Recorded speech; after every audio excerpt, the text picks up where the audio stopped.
स्वाध्याय की कक्षा में एक बार फिर से आप सभी का स्वागत है। हम स्वाध्याय कर रहे थे केनोपनिषद का, और इसके द्वितीय खंड में हम लोगों ने पिछली कक्षा में पढ़ा कि वो जो ब्रह्म का वास्तविक स्वरूप है उसको जानना और उसको यथार्थ रूप में जानना, और उन दोनों के बीच की जो भिन्नता है उसको किस प्रकार गुरु और शिष्य अपने कथन के माध्यम से, मंत्र के माध्यम से हमें समझाने का प्रयास कर रहे थे कि नाहम मन्ये सुवेदेति नूना वेदेति वेद च, यो नस तद्वेद तद्वेद नूना वेदेति वेद च। अर्थात यदि कोई पुरुष मानता है कि मैंने उस ब्रह्म को जान लिया है तो वास्तव में वह उसको नहीं जान पाया है। लेकिन यदि कोई ये कहता है कि मैंने उसको नहीं जाना है तो हमें यह समझना चाहिए यथार्थ स्वरूप को समझते हुए कि उसने किसी अंश में उस ब्रह्म का अनुभव किया है। तो इसी क्रम में आज जो हमारा मंत्र है उस मंत्र में श्रुति वाक्य जो है उसमें गुरु शिष्य का संवाद जो निष्कर्ष रूप में है वो हमें समझाने का प्रयास किया गया है। इससे पूर्व में एक प्रश्न आया था हमारे समक्ष, हम उसका निराकरण करने का प्रयास करेंगे कि जो आदि शंकराचार्य जी का जो प्रसिद्ध श्रुति वाक्य है ब्रह्म सत्यम जगत मिथ्या, तो इसमें जो वास्तविक इसका स्वरूप है वो क्या है, वो क्या कहना चाह रहे हैं, वो किस ओर इशारा कर रहे हैं, वो क्या समझाने का प्रयास कर रहे हैं हमें। तो इस श्रुति वाक्य के माध्यम से, इस वाक्य के माध्यम से हमें ये समझना होगा कि जो सत्य है, जैसा हम पढ़ते आए हैं कि ब्रह्म ही सत्य है, हर रूप में वो किसी न किसी रूप में समाया हुआ है। और जो इसमें एक प्रकार का जो शंका उत्पन्न होती है वो जो इसका दूसरा पक्ष है कि जगत मिथ्या, तो ये जगत मिथ्या की जो बात कही गई है उनके द्वारा, तो उन्होंने इस परिप्रेक्ष्य में नहीं कहा है कि ये जो संसार है ये असत्य है, संसार भी सत्य है लेकिन वो हमारे लिए मिथ्या है। अर्थात अब इसे हम समझने का प्रयास करते हैं कि सत चित आनंद, इस पूरी सृष्टि में तीन वस्तुएं हैं जो सनातन हैं, हमेशा से हैं, हमेशा रहेंगी। पहला है वो परमात्मा, ईश्वर, जो भी नाम हम उसको दें। दूसरा है आत्मा अर्थात जीवात्मा, हमारा स्वरूप यानी हम। और तीसरा है प्रकृति। तो ब्रह्म सत्यम जगत मिथ्या, यहाँ पे जगत का उस स्वरूप को हमें ग्रहण करना चाहिए कि जो जगत हम माया मोह अर्थात अविद्या से ग्रसित होके हम उसे अपना मानने लगते हैं। अर्थात जो हमारे संस्कारों की वजह से हमारी जो बुद्धि की क्षमता है, हमारे जो मन की एक प्रकार से उस ओर आकर्षण है इस अविद्या रूपी जगत में, तो हमें ये समझाने का प्रयास किया है कि ये जो अविद्या रूपी जगत है वो एक प्रकार से भ्रम है। अर्थात जो भी हम देखते हैं, सुनते हैं, समझते हैं, उसके पीछे जो वास्तविक सत्ता है वो परमात्मा की ही है। तो इस प्रकार से हमें ये समझना है कि इस रूप में जगत मिथ्या है, ना कि ये जगत यदि मिथ्या होता जैसा हम समझने का प्रयास कर रहे हैं, तो किसी की यदि मृत्यु हो रही है या मृत्यु होती तो उसके बाद ये संसार भी नष्ट हो जाना चाहिए था। तो ऐसा तो नहीं मिलता है। शास्त्रों में भी ये वर्णित है कि यदि एक बार सृष्टि का अंत होता है तो फिर से उसका नवीन सृष्टि का जन्म होता है। यदि आदमी की मृत्यु हो रही है और शरीर त्याग रहा है तो नए शरीर को प्राप्त कर रहा है। इस प्रकार से अगर हम कहें जगत मिथ्या है तो वो परिप्रेक्ष्य थोड़ा अलग है। जगत मिथ्या यहाँ पे कहने का भावार्थ ये है कि हमें ये समझना होगा कि हमारा वास्तविक स्वरूप क्या है। हम जगत से बंधे हुए नहीं हैं, अर्थात हमारा स्वरूप जगत ना होके शाश्वत स्वरूप है। तो हम बार बार उस जगत के चंगुल में फंसते हैं, बार बार उसमें जन्म लेना पड़ता है। इसको आदि शंकराचार्य जी ने अपने जो चरपट मंजरिका है पुस्तक, उसमें बहुत अच्छे से समझाया है कि पुनरपि जननम पुनरपि मरणम पुनरपि जननी जठरे शयनम इहि संसारे खलु दुस्तारे कृपया तारे पाहे मुरारी भज गोविंदम भज गोविंदम भज गोविंदम मूढ़मते। तो इस भाव के माध्यम से कि हमें सतत उस परमात्मा का चिंतन करना है अपने इस नश्वर शरीर को प्राप्त करके अपने इस संपूर्ण जीवन में, क्योंकि पुनरपि जननम पुनरपि मरणम, हम बार बार जन्म ले रहे हैं, बार बार मृत्यु को प्राप्त हो रहे हैं, अर्थात उस प्रकृति से हम जुड़ते हैं, उस जगत से हम जुड़ते हैं, फिर उसको जब हमें छोड़ना पड़ता है तो हम निराश होते हैं। तो यही जो सुख दुख की भावना है, जो उसको ग्रहण करने त्यागने की भावना है, उसके माध्यम से जो उत्पन्न विषाद है, उसके माध्यम से जो अनंत दुख अनुभव करती है एक जीवात्मा, उसके विषय में ये ध्यान में रख के कहा गया है कि जगत मिथ्या है। हे शाश्वत अंश परमात्मा के, तुम उठो और अपने स्वरूप को पहचानो। जैसे कठोपनिषद में कहा गया है, उत्तिष्ठ जागृत प्राप्य वरान निबोधयत्, तो अपने स्वरूप को पहचानो। उस स्वरूप को पहचानने के लिए हमें इस वाक्य को आत्मसात करना होगा कि ब्रह्म सत्यम जगत मिथ्या। और जो इसका दूसरा परिप्रेक्ष्य जो समझ लेते हैं लोग कि जगत मिथ्या का अर्थ ये नहीं है कि जगत ही नाशवान है, नाशवान तो है परंतु इस रूप में नहीं है जिस रूप में हम समझते हैं। तो ये जो नाशवान की बात की गई है वो उस आत्मबोध को समझाने की, हमें अपने स्वरूप का प्राप्त हो, हम उस ओर अग्रसर हों, तो इस भाव को समझाते हुए कि ब्रह्म सत्यम जगत मिथ्या, तो हमें इसका इस रूप में आश्रय लेना चाहिए। और बार बार हमें माता की योनि में 9 महीने के लिए उस गर्भ में आना पड़ता है जीवों को। तो उस परिस्थिति को देखते हुए शंकराचार्य जी के जो अंतस हृदय से उनके जो ज्ञान के कण निकले हैं, उन्होंने समझाने का प्रयास किया है कि हे मूढ़ मनुष्यों, तुम उस गोविंद को भजो, अर्थात उस ब्रह्म को भजो। क्यों तुम बार बार इस जो विषाद युक्त है, जो एक प्रकार से बहुत कष्टकारी है, तो उस सांसारिक यात्रा में तो क्यों फंस रहा है? वो जगत मिथ्या है। अर्थात ऐसा नहीं है कि संसार परिवर्तनशील है, लेकिन जो संसार है वो नष्ट इस रूप में नहीं होगा जिस रूप में लोग समझ लेते हैं। नष्ट करना है हमें अपने भीतर के संसार को। हम संसार में रहें परंतु संसार हम में ना रहे, इस भाव को जागृत करने के लिए शंकराचार्य जी ने बोला है कि ब्रह्म सत्यम जगत मिथ्या। जब ये भाव हमारे अंदर जागृत होगा तो हम उस जो दिव्य, जो अलौकिक, जो विद्या का स्वरूप है यथार्थ, उसका हमें बोध प्राप्त होगा और हम अपने स्वरूप को प्राप्त करेंगे। तो इस प्रश्न का इस रूप में हमें निराकरण करना चाहिए और इस वाक्य को इस रूप में हमें समझने का प्रयास करना चाहिए। आज का जो मंत्र है, आइए अब हम उस ओर बढ़ते हैं।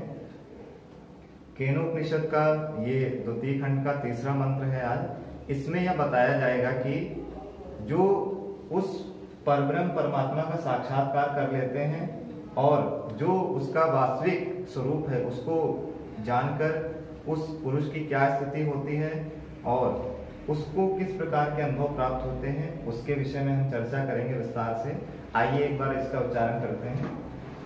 यस्यामतं तस्यामतं, यस्यामतं तस्यामतं, मतं यस्य न वेदसः, मतं यस्य न वेदसः, अविज्ञातं विजानताम्, अविज्ञातं विजानताम्, विज्ञातं अविजानताम्, विज्ञातं अविजानताम्, यस्यामतं तस्यामतं, यस्यामतं तस्यामतं, मतं यस्य न वेदसः, मतं यस्य न वेदसः, अविज्ञातं विजानताम्, अविज्ञातं विजानताम्, विज्ञातं अविजानताम्, विज्ञातं अविजानताम्।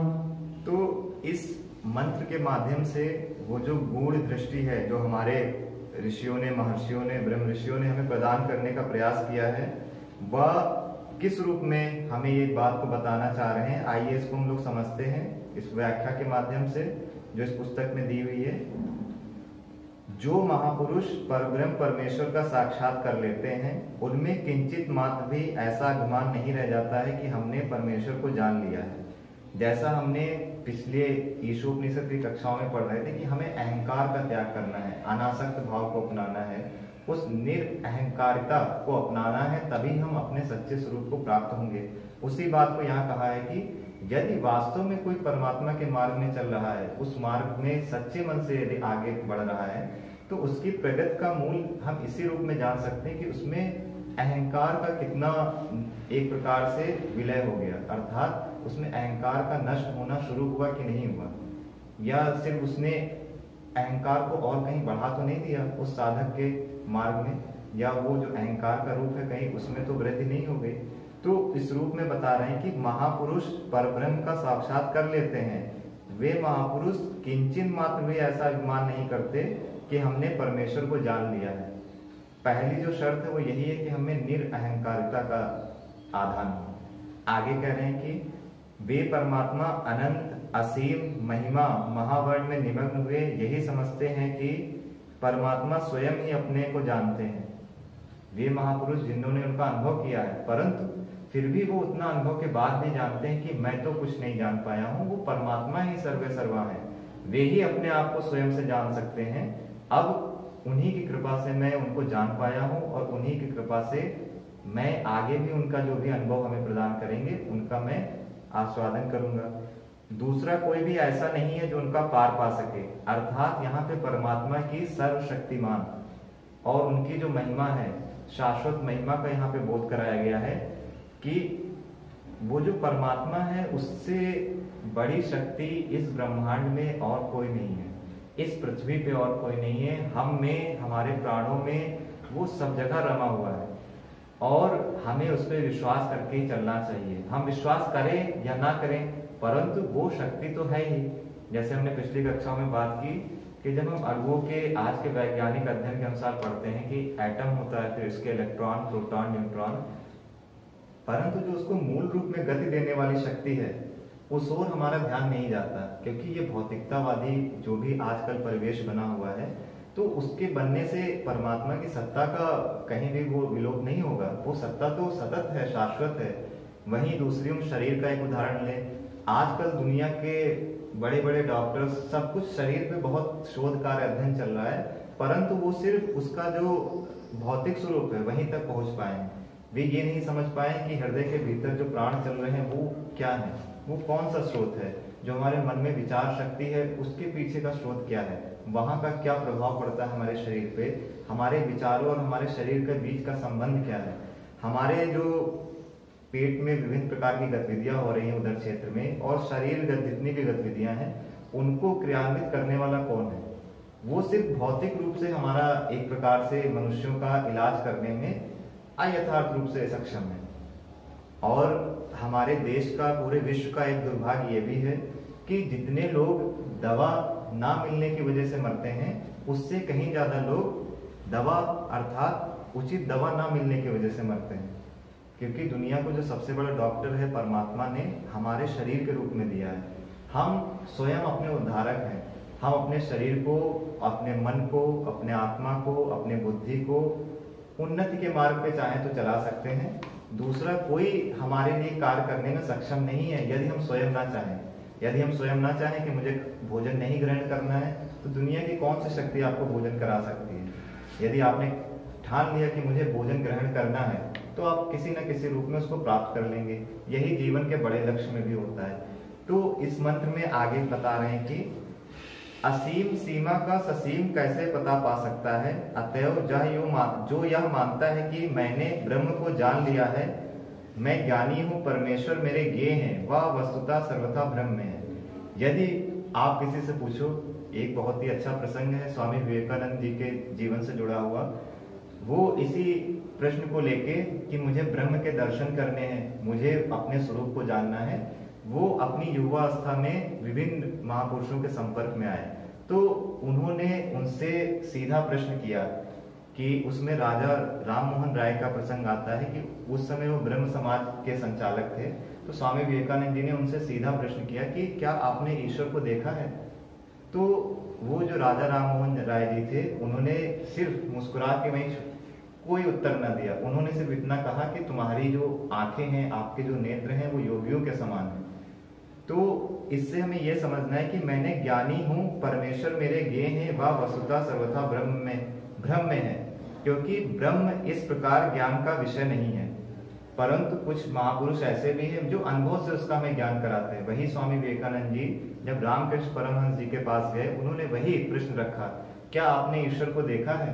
तो वो मुस्कुराए और उन्होंने उस चीज को समझ लिया कि ये जो शिष्य है, ये जो महापुरुष है, ये किस ओर जाना चाह रहा है, इसके जो भीतर का जो संस्कार है वो किस ओर ले जाना चाह रहे हैं। तो उन्होंने उस रूप में कहा, आओ बेटा मैं तुम्हें उसके दर्शन कराता हूँ, या उनको उस रूप में समझना और उस ब्रह्म के वास्तविक स्वरूप का उनको बोध कराना। तो यदि दोनों गुरु और शिष्य की इतना सामर्थ्य है, शिष्य के इतने संस्कार हैं, गुरु के इतने सामर्थ्य है, तो जो ब्रह्म का जो वास्तविक स्वरूप है वो उसको समझने में देर नहीं लगती। परंतु ये सिर्फ एक जन्म का नहीं होता परिणाम, कई अनेकानेक जन्मों की साधनाएं होती हैं, तब जाके ये जो ब्रह्म का वास्तविक स्वरूप है वो किसी मनुष्य के जीवन में यथार्थ फलित होता है। तो जितने भी ज्ञान के साधन हैं उनमें से एक भी ऐसा नहीं है जो ब्रह्म तक पहुंच सके। बहुत बड़ी और गूढ़ बात है यहाँ पे कि जितने भी ज्ञान के साधन हैं उनमें से कोई एक ऐसा नहीं जो ब्रह्म तक पहुंच सके, क्योंकि ज्ञान के साधन के पीछे की जो शक्ति है वो भी तो परमात्मा ही प्रदान करा रहा है। परमात्मा की वजह से ही बुद्धि हमारी संकल्प विकल्प करने में सक्षम है। इसीलिए आपने सुना होगा कि ध्यान करो, ध्यान में बैठो, ध्यान में रहो। तो जितना हम स्थिर होते हैं उतना परमात्मा का ज्ञान हमारे भीतर उसका आधान होता है और हमारी बुद्धि जो है उतनी ही मेधावान होती है। तो जितना हम उस शक्ति से जुड़ेंगे उतने हमारे जो ज्ञान के साधन हैं वो परिपक्व होते हैं। तो कहने का अर्थ यही है कि जितने भी साधन हैं वो उस परमात्मा से सदा अज्ञात हैं, अर्थात वो उनको जानने में सक्षम नहीं है। भाई जो उपकरण परमात्मा ने हमें दिए हैं, जो किसी मशीन को कोई निर्माणकर्ता बनाता है तो वो उससे बड़ा होता है। वो जानता है कि इस उपकरण में कौन सी चीज, कौन सी वस्तु कहाँ पे किस प्रकार से उपयोगी है। वो वस्तु उससे बड़ा नहीं हो सकता। अर्थात जो परमात्मा ने हमें साधन दिए हैं वो उसको बनाने वाला जो है व्यक्ति, उससे जो साधन निर्माण हुआ है वो साधन उसकी बराबरी नहीं कर सकते। तो यही चीज हमें समझनी चाहिए कि जो हमारे पास जो उपकरण है वो ब्रह्म तक पहुंच सकते हैं, परंतु यदि हमें पूर्ण रूप से उनको जानना है, उनकी कृपा प्राप्त करनी है तो हमें सदैव उनसे प्रार्थना करनी रहती है। और जो ये साधन है परमात्मा उनसे सदा अज्ञात है। जब तक जानने का अभिमान रहता है तब तक परमेश्वर का साक्षात्कार नहीं होता।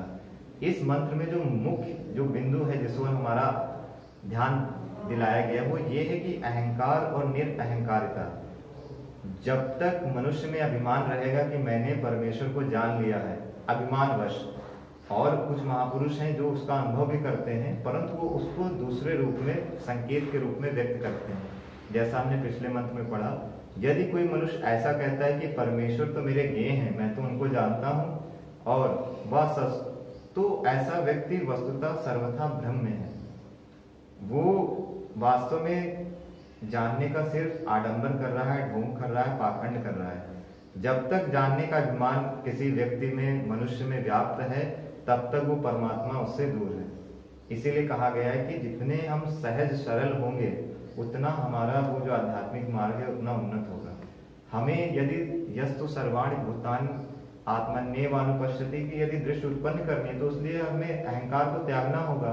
यदि हमें आत्मवत सर्वभूतेषु को भावना को अपने अंतःकरण में बिठाना है उसलिए हमें अहंकार को त्यागना ही पड़ेगा।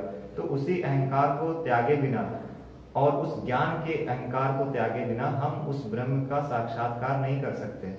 कहा गया है कि सबको अपने ज्ञान का घमंड तो है, अर्थात लेकिन किसी को इस रूप में नहीं कि जो ज्ञान हमें प्राप्त है हमें उसका घमंड करना है कि नहीं करना है। ज्ञान का घमंड तो सबको है, लेकिन उस जो घमंड है अर्थात उस अभिमान का ज्ञान नहीं है किसी को। किसी को थोड़ा सा भी ज्ञान प्राप्त हो जाता है तो वो अभिमानी हो जाता है, मनुष्य का स्वभाव है। परंतु वो जो अभिमान है उसका यदि हमें ज्ञान हो जाए कि ये जो है ये मेरा अभिमान है, ये मैं नहीं हूँ, तो उसी क्षण परमात्मा की कृपा आनी शुरू हो जाती है। तो जैसे ही अभिमान को हम त्यागेंगे और उस अभिमान का ज्ञान हमारे अंदर आधान होगा, वैसे ही हम उस परमपिता परमात्मा की ओर अग्रसर होंगे। वो परमात्मा हमारी भलाई करने के लिए, हमारा कल्याण करने के लिए सतत उद्धृत होगा। और इसी भावना के साथ में भारतीय जो वैदिक परंपरा है उस परंपरा में हमारे द्वारा बहुत कुछ आज के समय में हास हुआ है और एक वो गलत दिशा रूप में मुड़ सी गई है। तो इसमें एक वैदिक भजन आता है, उसको हम लोग करेंगे अंत में। हम लोग आर्य अर्थात श्रेष्ठ पुरुष बताए गए हैं कि हम श्रेष्ठ हैं। आर्य का अर्थ किसी जाति विशेष से ना लेके श्रेष्ठता के गुण को धारण करते हुए कि हम सभी आर्य पुत्र हैं।